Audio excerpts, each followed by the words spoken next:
Here are some things early career that I don't see on people's resumes when I hire. And I think if you could get ahead on, or even if you want to make a career move and you weren't necessarily entry level, it'd be good for you to have in your resume.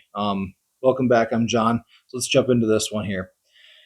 I've probably hired, not hundreds, not dozens, but a couple dozen people into corporate environments outside of just like material handling roles within a warehouse or whatever. And a lot of these have been interns, entry level people coming into the workforce. And I've been involved in, half dozen, middle tier to upper tier hiring people, depending on the department I've been in. And I would say that until someone gets to that maybe 3 to 5 years plus range of their career in their career field, they're typically missing the key aspect of what value do you bring to the table outside of just having the background to be able to move into this role that we're hiring for without having a ton of training and a ton of scrap ups on the way of getting you to the functional method level of your job, right? So the way you present this is, I was one of the people that I came into the workforce, and my father taught me a lot when I was growing up about business, about life, about value. So I knew how to present this, and I was have a little bit of a head start. And the very first job I took, I came in and I cut the backlog to setting up new customers with this company that we were selling for. I was doing sales support and rebates, and I cut the backlog to setting up a new customer by like 3 days out of the week and a half time frame it typically took. Now that's something that somebody coming in as a contractor in their first like office professional role doesn't typically do in the workforce. Little things like that, even though they don't seem super big, stick out on a resume. Because I'll tell you what a resume for a typical entry level role looks like. Um, I was a name the thing admin assistant at this bank doing financial administration, right? So calling people back to verify their account was set up right, processing fraud checks to see if these four criteria were right before it got passed on to this person, or, I processed all this paperwork and I verified that all the fields are filled in, little jobs like that. And they'll say, I used this software, I processed this many papers, and I had great performance and, some sort of filler terminologies.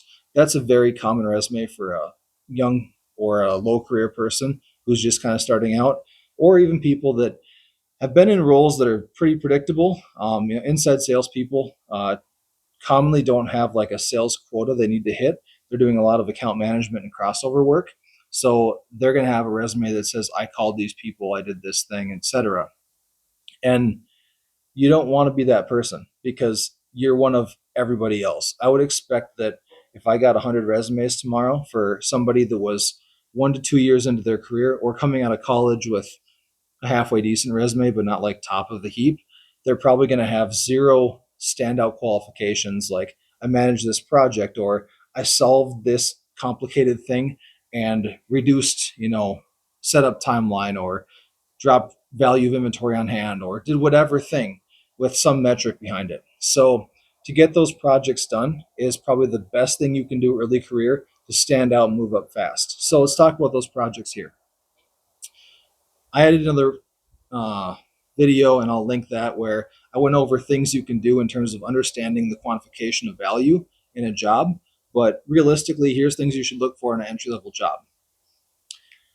You have a work queue. It's very common, depends on the job. And you can say, I identified a common theme of this work queue that took a lot of time, and I talked to this other department and we solved this thing and we eliminated four common work tickets that held up our workflow per month. That's an easy thing to do typically because other people want to help you. They want to solve those problems. They don't want to do it themselves. So if you offer your time, they'll let you do it, solve it. You can take credit for it and it looks great in your resume. If you don't get promoted internally, you'll get somewhere externally with that sort of thing.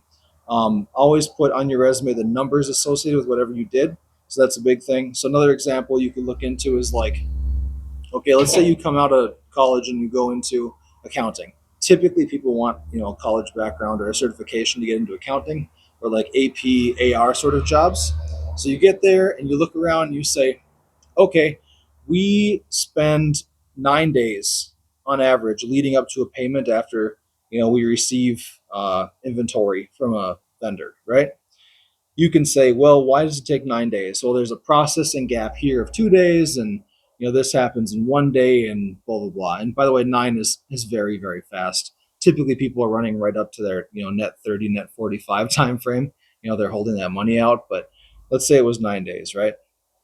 And you say, okay, well, I can probably cut out a full day of that 9 days by changing up the way that we save our paperwork and upload it from this process that's manual, putting papers onto a printer and scanning them, to maybe there's a software we have that we could just have the people in the field scan all their paperwork directly to us into a folder, and then everything in that folder just gets processed directly through, and there's no hand manipulating of paper or tracking people down, or whatever it might be. If you can cut down the timeline to achieving your goal on your job with jobs that are pretty repetitive in the terms of what you're doing, that's a great thing to put on your resume. Another thing you can do, obviously, if you're in a role like, let's say, purchasing or sales or whatever, you could say, well, I was able to find a way where I could fast track my sales process to convert my customers this much faster. And that led to sales starting a week faster than everybody else. So if you brought in $100,000 in sales in your first year in your sales job, and you said, hey, my turnover time from customer contact to closing was 3 days faster than the average, which might have been 15 days. Okay, cool. There's a sales cycle where every time you sell, that kind of resets the clock until the next sale happens. So you can say, of that $100,000, let's say you sell once every month to this customer. Okay, cool. Well, I just reduced my time frame by 3 days, and if I sell every 30 days, I increase the sales speed 10% on all of my new accounts. Right? You can do almost anything like that to stick out on your resume and say, hey, here's the value that I bring. And most people just don't have that. I'll cut it there, but that's a thought that I've had a few times, and I explain to other people around me, what can you do to stand out? That. And if you are in a job and you want advice on, hey, what could I do? Message me directly. Comment on the bottom of this video.